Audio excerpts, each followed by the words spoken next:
What's up? It's a pretty sunny day, so I thought I'd bring the car out, show everyone what I'm driving. So basically this is it. It's a Porsche Cayman S. There's not really much to say about it. It's pretty much bog standard.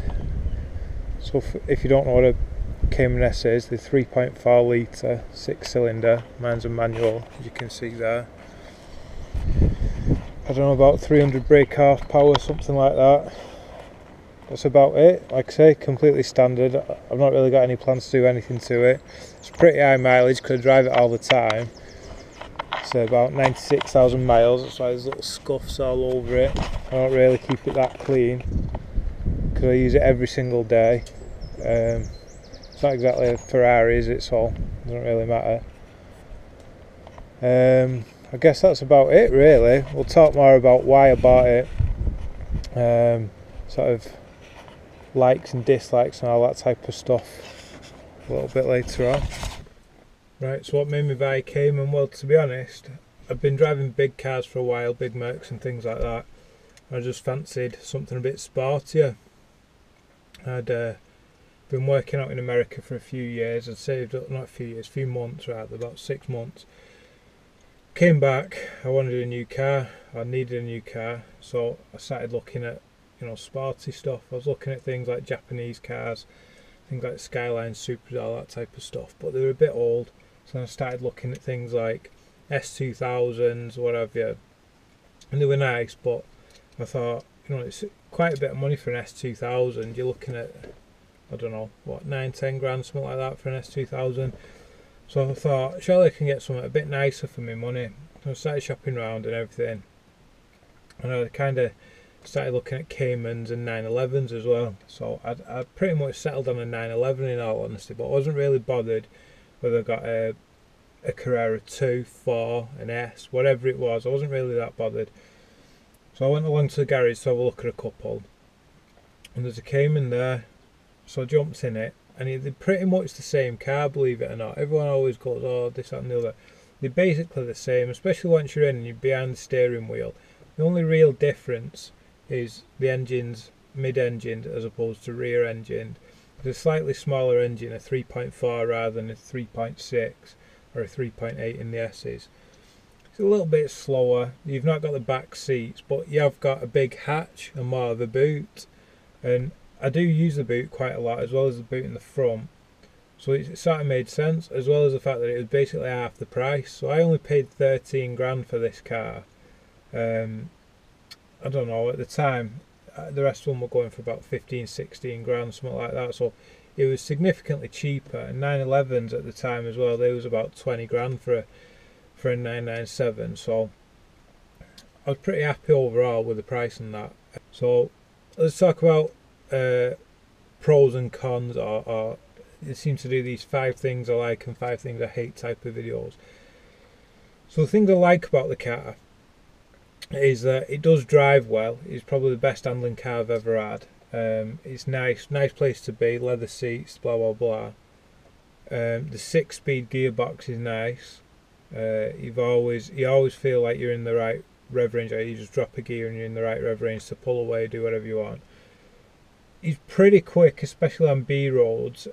On B roads, I never feel like it needs more power, which is a bit of a funny comment considering what I'm going to say in a minute. But on a twisty road, it's absolutely fine. I don't think you need anything more powerful than a 300 brake horsepower car. Really, it's not too bad. Another good one is that what I do for work, I see quite a lot of clients and things like that. A lot of people come to my workplace.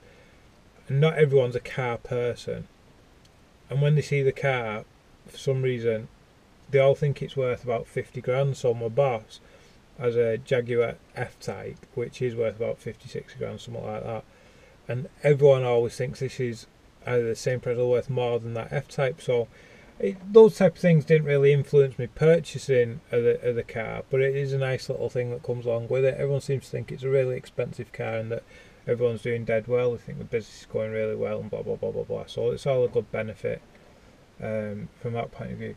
Things I don't like. So I remember I said I don't think you need anything faster, but I don't think it's very fast. And what I mean by that is, like, if you're on the motorway or if you're pulling away from the lights and things like that, it doesn't blow me away. It doesn't like pin me back in the back of my seat or whatever. I think it's about 100 brake horsepower down in that regard. I think it needs to be about 400 brake or something like that before it's truly exciting. There's not an whole lot I can do about it. I mean, I could tune it. Oh, I'm gone. Motorbike coming in. Well done, lads. So yeah, there's not much I can do about it. I could tune it and this, that and the other, but you'd be looking at about 4 or 5 grand. Well, I might as well sell it and buy, you know what I mean, something nicer with a difference in money. So I can't really see any point in tuning it really. I might buy a back box for it, something, give it a bit of noise, but other than that, I can't really be bothered. What else do I like about it? That's about it really. Everything else I like. Maybe this sort of like tan interior, as you can see. I probably would have realistically gone for a black interior if there was another car in the price range that was available at the time, but there wasn't. So I just got this. I like it, but the floor mats get filthy. And as you can see from the outside, I don't really clean the car that much because I use it all the time. So it's probably a little bit wasted on me, this interior. It should be kept a bit nicer, but whatever, there it is. Right, so running costs. People often think things like Porsches are expensive to run, or they've got a reputation for being unreliable. You get all this talk about needing engine rebuilds and bore scoring. Bore scoring is this big buzzword if you go on like piston head forums and things like that. I honestly think it's nonsense, because the majority of the people that I've heard talk about all these bore scoring issues and this and the other, if you question them, never owned one, never owned a car. So, oh, the lads are back. There you go. So they've never owned a Porsche. So they just, the same type of people are constantly like putting this idea out there that they're unreliable and this, that and the other. But I've had really no issues. The only issues I've had with the car is the water pump went at around about 90,000 miles, which I don't think is unreasonable. What else? And the clutch, I've replaced the clutch.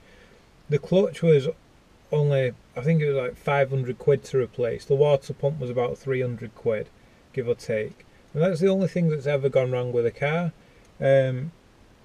Consumables, they have a reputation for drinking oil. I've topped it up once since I've owned the car, which was about 18 months now I've had it. It's absolutely fine. Insurance, I pay under 400 quid a year for the car. I've got a pretty decent record though. I've got like full no claims, no accidents, this and the other, blah blah blah. I'm pretty old. I'm 34 if anyone's interested. And I have a decent postcode. So to compare that to Neil's postcode, again Neil you'll see on some future videos, but we've done comparisons between mine and his postcode, and pretty much universally, no matter what we check, the price is always double in his area. So I must live in a pretty good area considering. So that's always something to consider. That's about it as far as costs. I get about 20 miles to the gallon, so it's not that bad. I've had worse cars. I can't really think of many more bad things. So overall, I think the positives definitely outweigh the negatives. It's always good to have a bit of money in the bank just in case something does go wrong, because at the end of the day it's not like a Ford Fiesta or something. The parts are a little bit more expensive, but it's not like a true exotic at the end of the day. I mean, they were sold in pretty big numbers. A lot of the parts are shared among the 911s and Boxsters and everything else, and there's a lot of them knocking about. So that's pretty much it for this car. Do I plan on keeping it forever? No, I'll definitely sell it and get rid at some point. That's pretty much it. I've not really got much else to say. So hopefully we'll bring you some more videos in the future with some other people's cars. Got plenty of people that want to do videos, but if you want to do videos as well, let us know. We can do something, meet up somewhere, film your car, get it out. We want to, like I say, the point of the club is to get out and do drives, so why not tie it all in? We want to meet up with people and we can maybe film everyone's car there and then. So yeah, get in touch if that sounds like something you want to do, and if not, then don't bother. I'm not really not really interested if you're not bothered. So that's it. See you on the next video.